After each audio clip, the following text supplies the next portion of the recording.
What up, what up, what up? Welcome into another edition of Green Within the Postgame Live, part of the 617 podcast and proudly brought to you by Crowworthy. Checking in with you as always, it's your boy Will Weir and putting his hat on just like I do to hang out inside the house and talk sports. It's my guy, my best friend, my co-host, and the coach of the podcast, the one and only Greg Vanakis. What's going on, man? What's good, man? Yeah, it's always part of the pre-pod process. Pre-pod process. It's tough to say. Finding the right hat for the mood that I'm currently in. I even put on a new jacket. I was just in a white tee, and I was like, feels like a black jacket kind of night.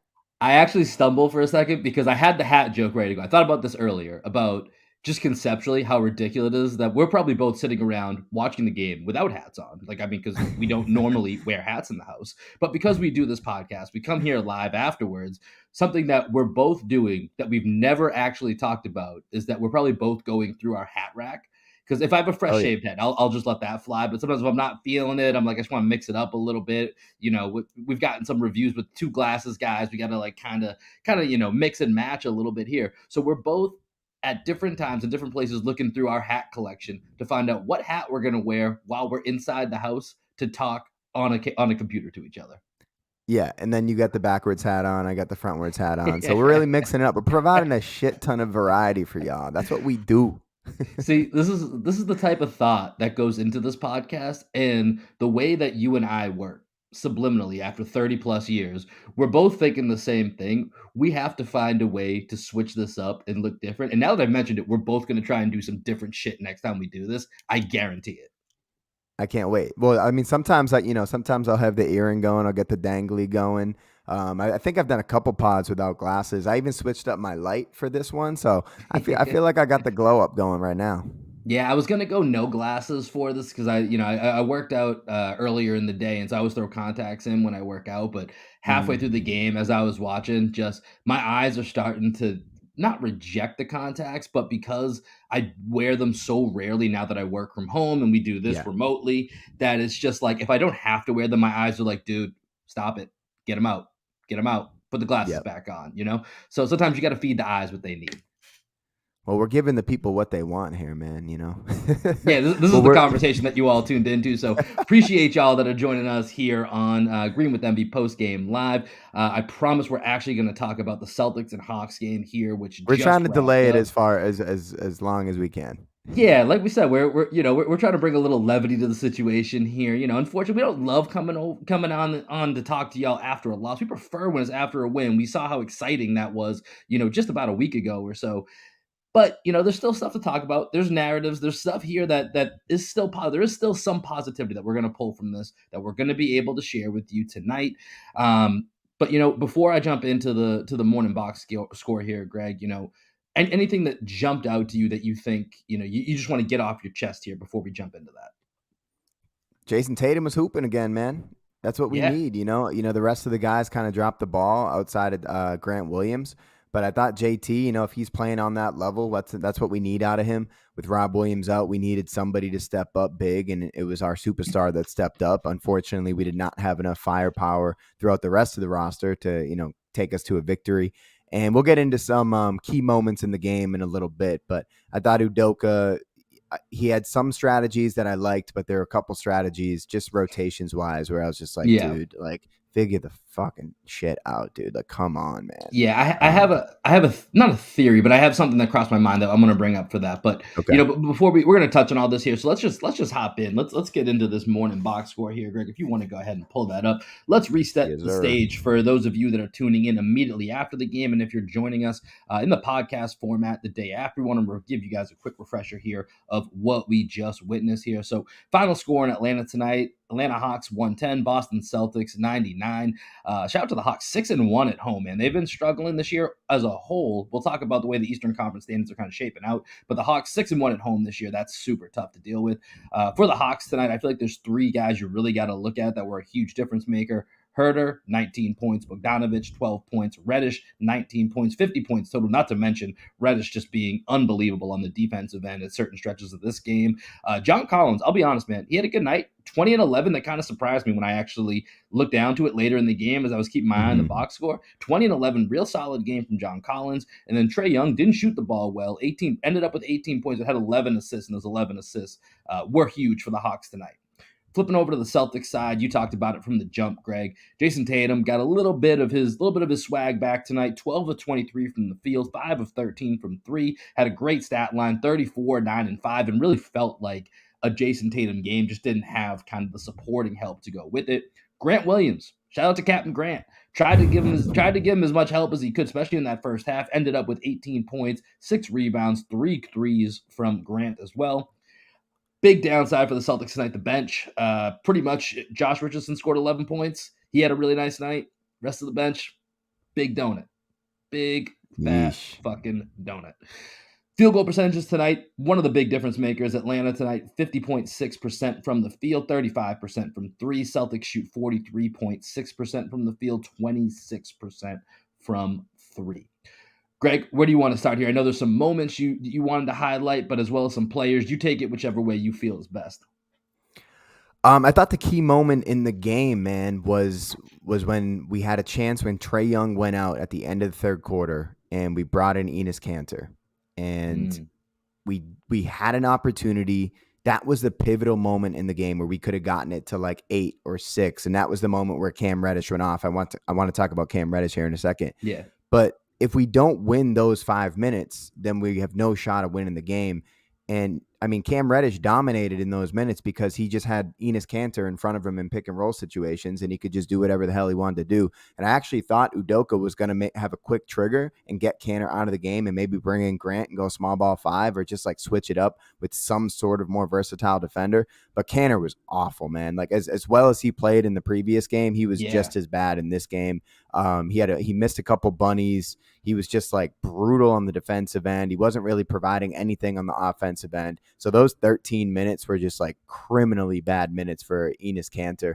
yeah. Aaron, oh, go Let me ahead. jump in with Enos real Yeah. quick because I think that's key. That last point that you brought up when you look at last game, where I thought he had a pretty solid 8 minute stretch that he only played 8 minutes because Rob didn't get hurt until halftime. So he came in for that 8 minutes to be able to spell Al just enough to be able to close that game out against Cleveland. And you could live with the deficiencies because he gave you something on that offensive end that maybe didn't completely negate it out, but you weren't swimming upstream. And that was Mhm. 100% the case tonight in those 13 minutes. Missing those bunnies didn't really give you too much on the glass. Did have 4 offensive rebounds, but like I said, they were mostly off his own misses, and so he never actually put them in to capitalize. So that's cool that it says 4 offensive rebounds, but it really didn't add up to anything extra for the Celtics.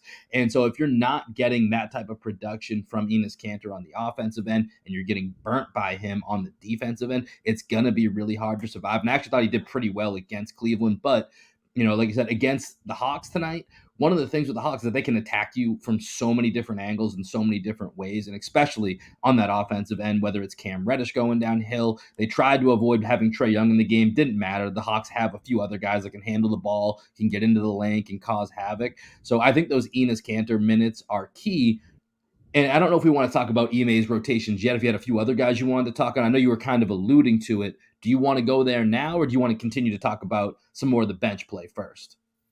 Actually kind of want to talk about the Hawks for a second, if you don't Okay. mind. Yeah, let's switch it up. Yeah, so Ime's strategy, the whole strategy was to get the ball out of Trae Young's hands, right? And to me, I understand the strategy. Trae Young, though, is a really good passer, and it seems like he's matured his game to the point where he's a more willing passer to give the ball up early against those traps. And I liked the traps just in general, but when you see the other guys on the team get going, I feel like you got to switch up those coverages at some point. We held Trae to 4 for 12, 0 for 6 from Yep. 3, but when you look at he had 11 assists, 6 turnovers, which is a significant amount of turnovers. So that speaks to the pressure that we were putting on them. But Herder got off early. John Collins, 9 for 13. Bogdanovich got hot. Cam Reddish just went bonkers, even though it wasn't necessarily all coming with Trae Young in the game. It's just like when you allow a team with a lot of depth to get their guys going early just because you're trapping from the first possession of the game, that just seemed a little too aggressive to me. that's something that, that's more of a maybe wrinkle that you throw in my opinion, towards the end of the game. You save that for the fourth quarter. You don't do that from the very first possession of the game. I get the strategy. They were consistent with it, but I just think you can't do that for 48 minutes.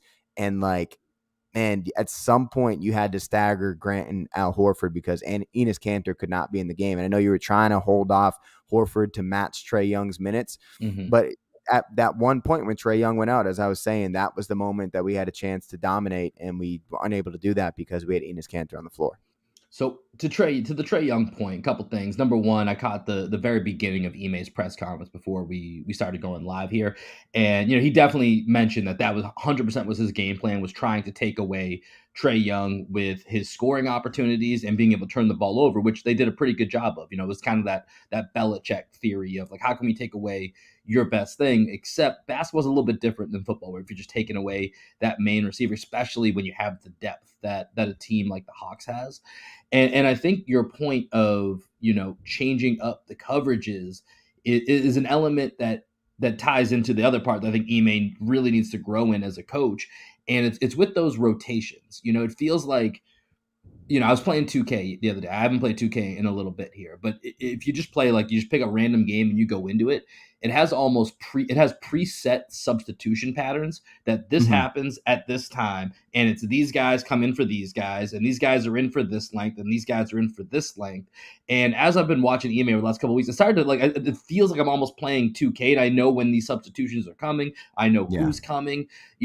He's gotten a little bit better about, maybe not, this isn't the greatest example of it, of switching up the defenses a little bit from some of the switching schemes and having slightly alternative switching schemes at different points.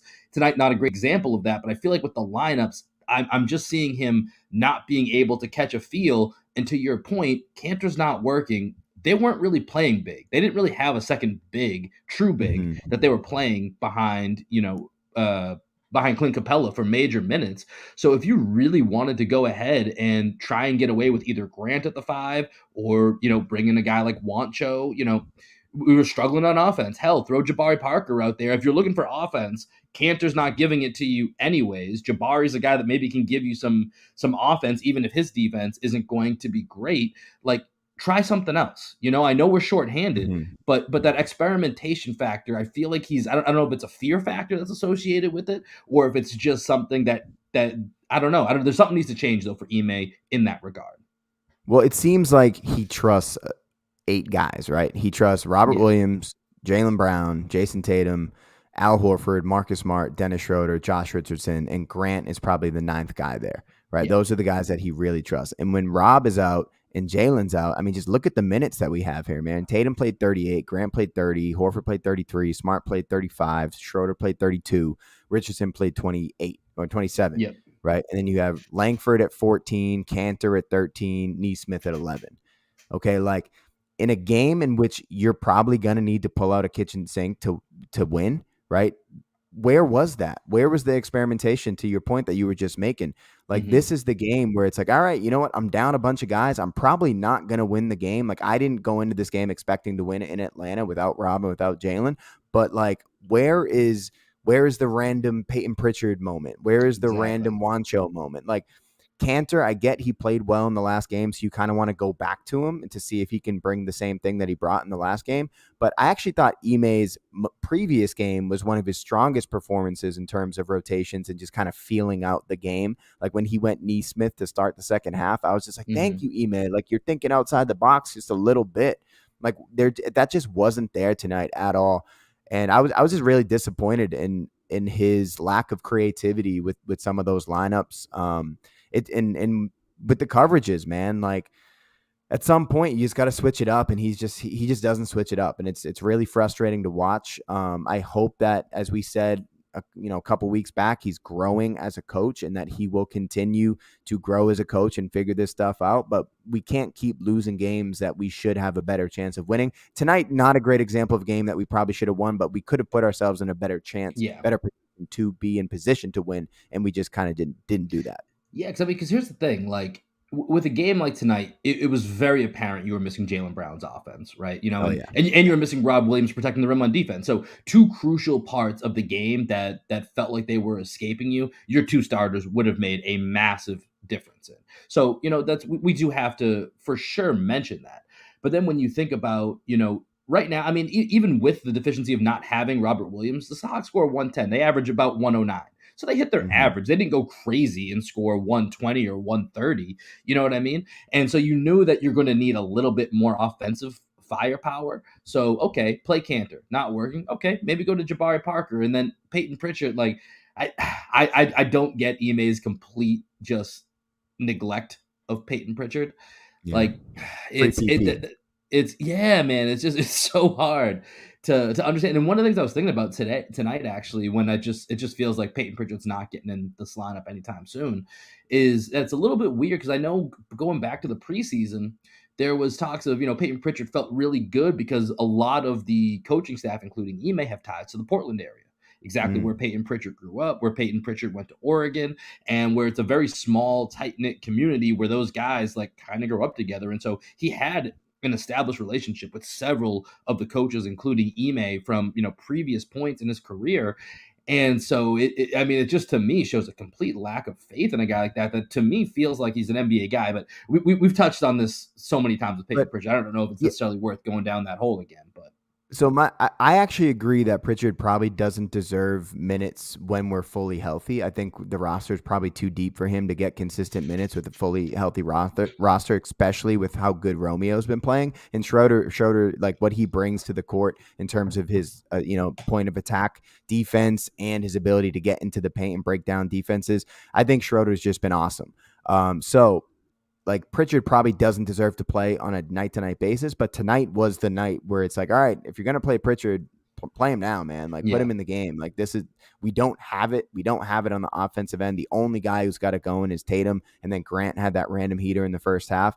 So it's just like, I just want him to just like think outside the box a little bit more, play your guys a little bit more. And then when you get a chance, Peyton Pritchard, even though you didn't get a chance tonight, when you get a chance, Aaron Nesmith, you got to knock down your shots. And Aaron Nesmith is not knocking down his shots, yeah. man. So you can't really blame Ime. The guy that we were kind of thinking was going to be this year's Jeff Teague was Josh Richardson, and Josh Richardson's been awesome. Like, I Yeah, mean, I wanted he to had talk a about couple him as well. Yeah. he had a couple moments where he was balling out. That little mid range where he's snaking the pick and roll for that little elbow jumper has been money.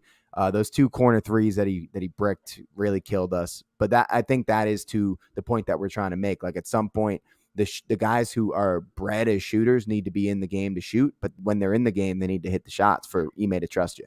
So I want to come back to Josh Richardson here in just a second. 'Cause I do think he deserves to be talked about because he essentially, as I mentioned in the opening to the morning box score, he was the bench tonight. Like Yeah. there is no bench without Josh Richardson. He was the entire bench. And when I look at Aaron Nesmith, he's a guy that you and I have clamored for to get more opportunities because of his shooting ability. I think right now over his last 6 games, and pretty much the time that Jalen Brown has been out over these last 6 games or so, he started with around 20 minutes or so with the Miami game, and then most games after, and then I think got about 20 minutes in the Mavericks game, and most games after that, he's been somewhere in that 10 to 12 minute range. But he's about 1 of 13, 1 of 14 shooting threes. Yeah. And so, there's a certain point where, yes, as a shooter, you want him to have rhythm, to develop rhythm, to be confident. And there's really times right now where I feel like Aaron Nesmith is tentative in so many different ways in the court. There was a play, I can't remember if it was the second quarter or third quarter, where he almost had like one of those like rec league turnovers where there's a guy who's clearly playing like out of his league, gets the ball in the backcourt, is dribbling Yeah. up, and then stops, pump fakes, and it's like, oh shit, I almost traveled. Like he clearly got suckered into it by I think it was Yeah. Trey He threw Young. it ahead. He threw it ahead to Tatum. Yeah, Yeah. Yeah. exactly, Yeah. Yeah. exactly. So you can tell he's overthinking a lot of stuff, but there's a certain time where I mean this is the NBA, man. Like you got to be ready when your number's called, second year guy or not, especially when you were, he didn't call himself this, but he was called the best shooter in the draft. You got to be able to make some shots and be better than 1 of 14. But Josh Richardson, a guy I do want to talk about because I feel like at the very beginning of the season, he was a guy that was a little maligned. He wasn't quite figuring it out. I think he's been a massive part of the defensive turnaround. And then offensively, he's giving a new element, especially when he gets a chance to be either in transition or even out of us having ball movement, him being able to be a creator. Now, as you mentioned, the corner 3-point shot is not going to be his bread and butter where he really shows you his value. But being able to get in the lane and make some of those mid-range jump shots that are, right around the free throw line or so, I think those are extremely important to have that element. And so I think if we look ahead to JB coming back, I think Richardson has cemented himself as him and Schroeder are the guys coming off the bench, 6'7".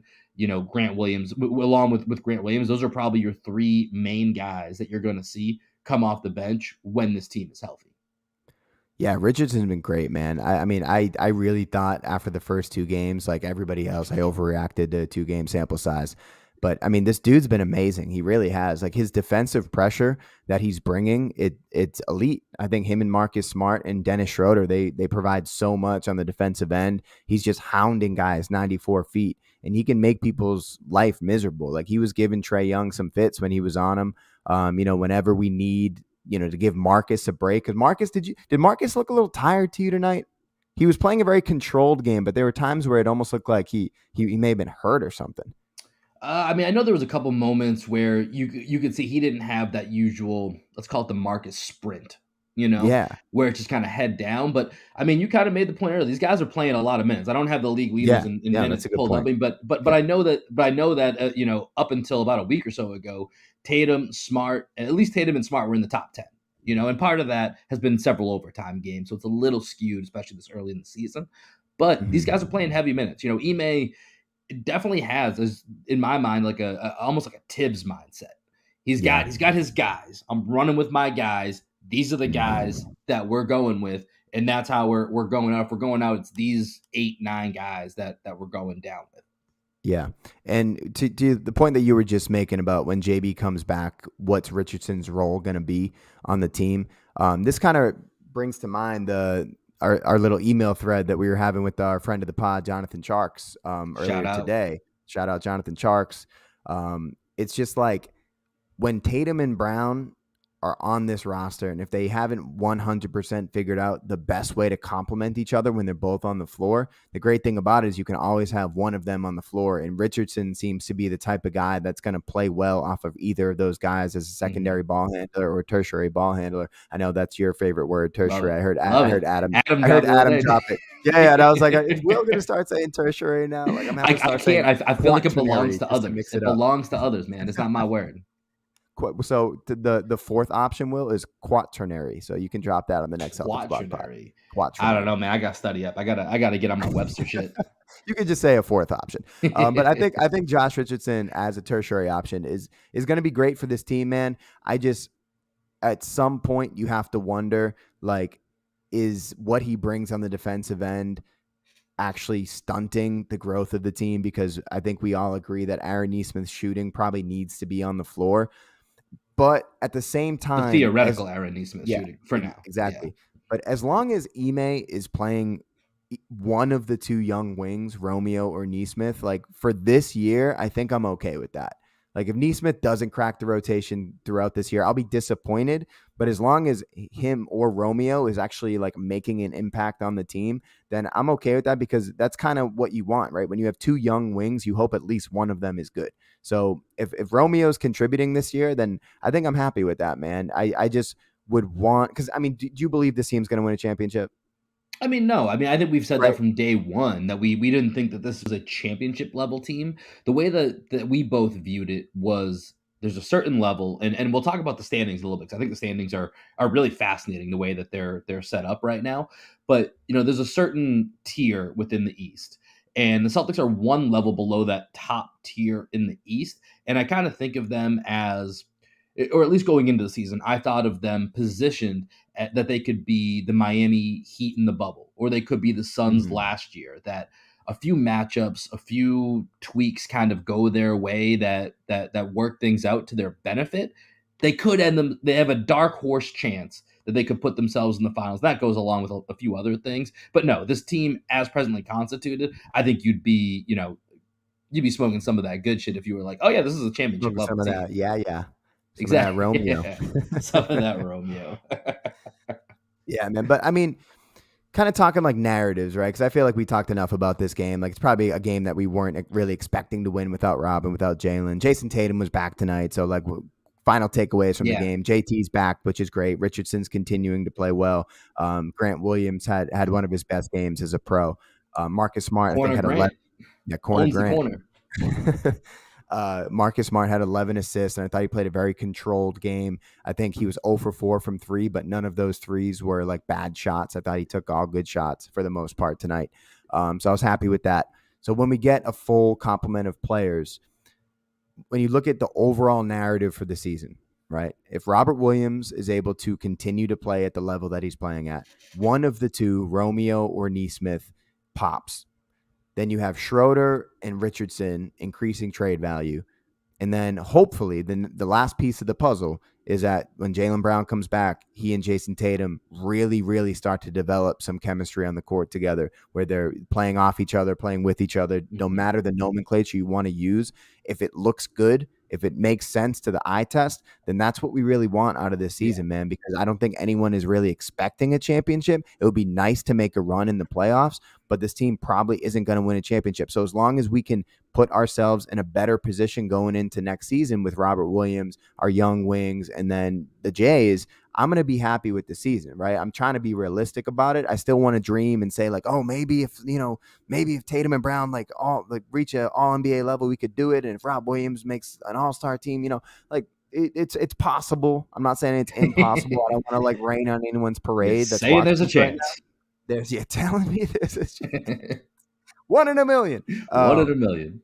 Yeah, so I mean, I'm okay with what's going on right now on the court. Like tonight was not the night for a dub, so Yeah, that's all I got. I mean, yeah. When you look long term and hopefully getting Jalen back, and it was funny because I didn't know that Jalen was potentially supposed to be back on Monday. I think you had mentioned that to me on Sunday, where we talked about I was in a little bit of a questionable state on the podcast, and then when I looked up and he wasn't there Monday, I was like, did Greg just lie to me? But then Well, Abby no, so mentioned it yeah, on yeah, the broadcast yeah. tonight, and I was like, okay, that's where Greg got that from, but as we look to Jalen coming back and what this team will ultimately look, I think you're spot on in the sense that there needs to be some type of tangible evidence that the young core of this team makes sense and that Mhm. there's a way forward. And there's not, the pieces around the young core don't 100% make sense, but there's players.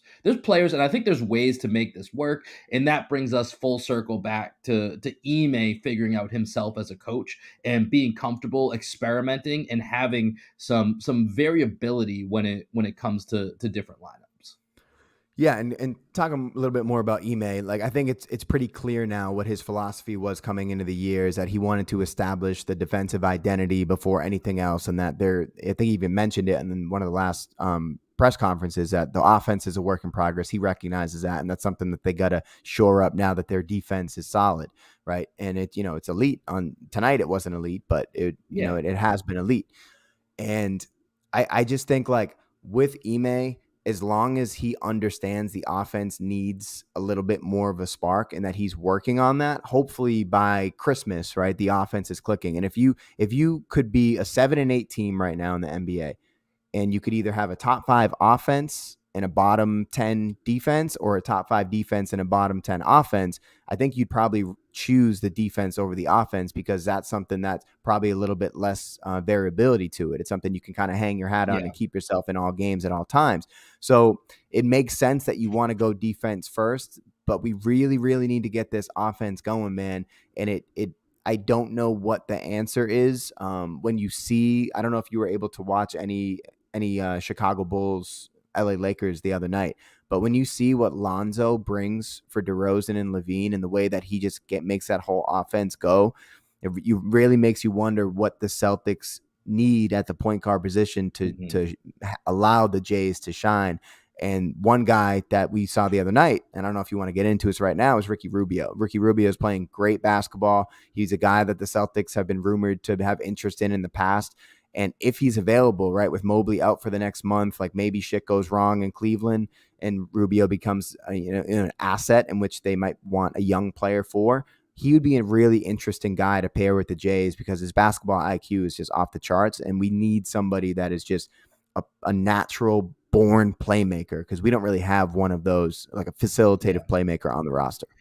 Yeah, I mean, I think to that point, I probably underestimated how much Lonzo would have made a difference when we talked about him. And I know it wouldn't have been a very smooth path forward for us to be able to acquire him in free agency. I think there's a route, but it would have been super complicated. So it wasn't like it's just, oh hey, the Celtics didn't get him. It was like Mm-hmm. it wasn't necessarily the route available. But I think for me, when I thought of Lonzo, and I've mentioned this before when we talked about the Hornets game and LaMelo and I became jaded with the whole LeVar Ball thing. And, I was huge on Lonzo when he came out. Didn't quite click for him right away. If you really look at him year over year, he continues to get better and better. And then even there was part of me before this Bulls year where I could see there were parts of his game that got better. And he was always an amazing passer. Clearly the shooting had started to get better. But in my mind, I was like, okay, I guess you're going to put him with this Bulls team. This Bulls team, their offense should be good. And I know Lonzo's solid on defense, even though at times he kind of went in and out like of being super locked in while he was in New Orleans on defense. When he was locked in, he was great, but wasn't always the case. And like, if Lonzo's so great, New Orleans didn't have like trash around him. He had Zion, he had Mm-hmm. Brandon Ingram, he had, several other guys. Like, how come they weren't better then if Lonzo wasn't making them better? And maybe those other guys just weren't as good. And now Yeah. that he has, Zach LaVine, DeMar DeRozan, and Vucevic, who are all, DeRozan's awesome. A to B plus offensive players, depending on what you're looking for. Yeah. So maybe that is what's making it click. And maybe Rubio, which is Adam Taylor's dream, getting him on the Celtics, which, right now, if Cleveland can keep the boat steady, I don't know. I mean, Cleveland's a surprise at 9-7, and that kind of leads me to something I want to talk about. It's just the East standings in general right now, man. Mm-hmm. It's really fascinating to look at, and I'm just gonna read for you right here the top 13. I'm just gonna go through them real quick because I don't think anybody would have predicted the way that these shake out. And sorry if you're for some reason a Pistons or a Magic fan, so Rudy, sorry about this, dog, but I just ain't gonna mention your teams because those are the only two teams in the East that don't have a damn chance. Is Hey, the the Magic Pistons beat the and the Knicks tonight. Magic. Hey, they can catch one. Maybe they can still catch one every now and then. I haven't seen how that game played out, but so here's the top of the East right now. So the six teams that avoid the play-in, you got the Wizards at 10-4, the Bulls at 10-4, Nets at 11-5, Heat 9-5, Knicks 8-6, Hornets at 9-7. Head down to the play-in. You got the Cavs at 9-7, although a bunch of injuries. You just mentioned the Mobley injury. 76ers 8-7, Raptors 7-8, Celtics 7-8. Then you hit 11, 12, 13. You got Atlanta, who obviously just beat us tonight, 7-9, Bucks 6-8, Pacers 6-10. I don't think the Pacers are too much of a threat, but they just got some talent. They just have like 4 or 5 dudes that are good. So they're gonna steal a few and they're gonna be frisky. They might catch a streak and sneak up.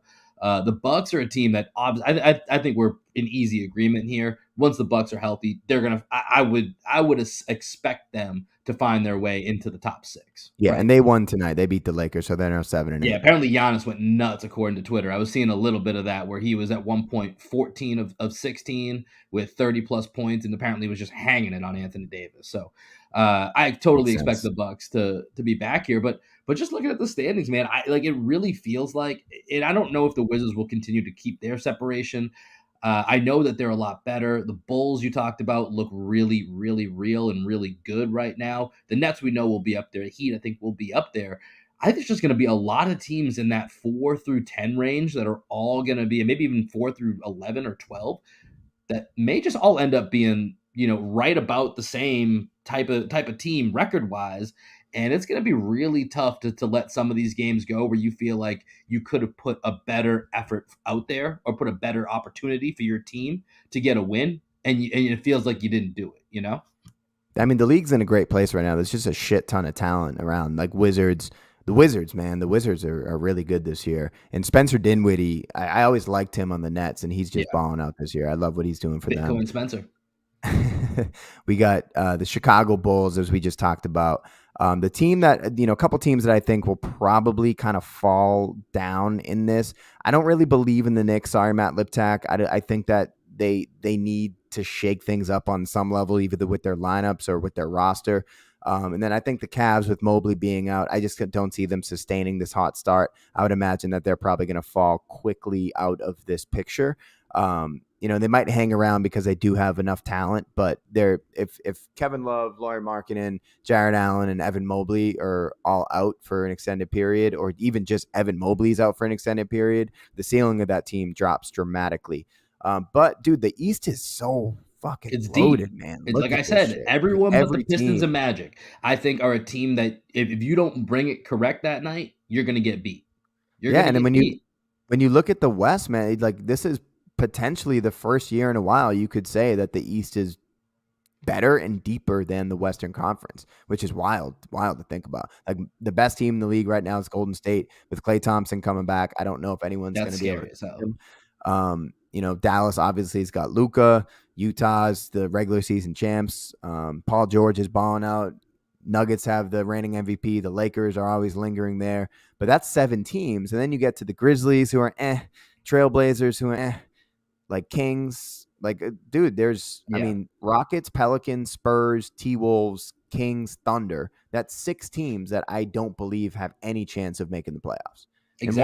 one of them is going to have to make the play-in, which is crazy. Yeah, and like you said, to the point that we're making here in the East, there might be 13 teams that could theoretically be competing up until the end, the way this looks, and just based on that talent. So I don't know, man. The East isn't a joke. It's kind of crazy right now. We'll see how it continues to play out. Hopefully JB comes back for Friday, man. I'd love to get I JB need to back. see JB back, man. It's I looking miss like him. LeBron might come back on Friday as well. So I mean, if they're going to get LeBron back, I feel like it's only fair that we get Jaylen Brown back. Like, you know what I mean? At Like, least give me Lob back. I can't have Lob out 2 games in a row. yeah, that's interesting. I mean, without Lob, that's another one of those games where the Lakers play big, Mhm. and so Ime is gonna probably go with Enos again. And Russell Westbrook, as much as Russell Westbrook has his downsides, if Russell Westbrook is attacking Enos Cantor, I still like Russell Westbrook's chances a lot in that matchup. So we'll have to see how that plays out. Any thoughts that you have for that game coming up Friday? Just given the historical magnitude, obviously Celtics Lakers. Even Gorman, I loved it tonight. Gorman was talking about it on the broadcast how they don't usually get a chance to. I think they may have dual rights to this game with ESPN. So they Mhm. don't usually get to broadcast. But Gorman was saying he was really excited to be able to walk into the Garden and hear the beat LA, beat LA, beat LA chants. Yeah, it's exciting. You don't know how many more games LeBron James is going to actually play in the Boston in TD Garden. Yeah. So every game that he plays, Will and I aren't. I don't know if for people that are listening, we haven't really talked too much about LeBron since we came onto the 617 pod, but we don't hate LeBron. We actually really appreciate LeBron. So with LeBron being in the last probably 2 to 3 years of his career, man, like every game that he plays in Boston, it's a special moment. I'm excited to watch that game. I'm going to have my parents in town, so hopefully we can find some time to watch it on Friday with my mom and dad. And I'm excited, man. I'm excited to watch it and just like appreciate the rivalry and appreciate one of LeBron James's last games in Boston. Yeah, man. Should be a fun one. Celtics Lakers feel like it never disappoints. Also, Jason Tatum loves playing against the Lakers. Usually busts out that little purple armband in honor of Kobe, and seemingly always, I feel like, has big games against the Lakers. Mhm. So I think that should be a fun game. Hopefully, Jaylen Brown's back. Hopefully, Lob Williams is back. Celtics right now fall one game under 500. They'll be back at it on Friday night, and then Saturday again against the Oklahoma City Thunder. A little back to back this weekend. So we'll fill you all in. We'll be recording again on Sunday. That will drop Sunday night, Monday morning. With that, you know what y'all need to do. Follow, rate, subscribe, get at us, subscribe and follow to the 617 podcast. Make sure y'all leaving those 5-star reviews. Whenever we can, we're going to be continuing to do this Green with Envy post game live here. We'll try and make it work when we can. We'll let you know. So appreciate everybody that tuned in live. And if you are listening on the podcast right now, Greg is going to give you his final thoughts and then send us on out of here. Appreciate you listening, everybody. Go check out our interview that we just did with Steve Cerruti of The Ringer and the Ryan Russillo podcast. That's the most recent pod that you'll see when you pull up our feed. And this is going to be a song that is from my band down here in Austin, Texas. We're called Black Sheep Optimist, and this one is called Tomorrow. Peace. Peace.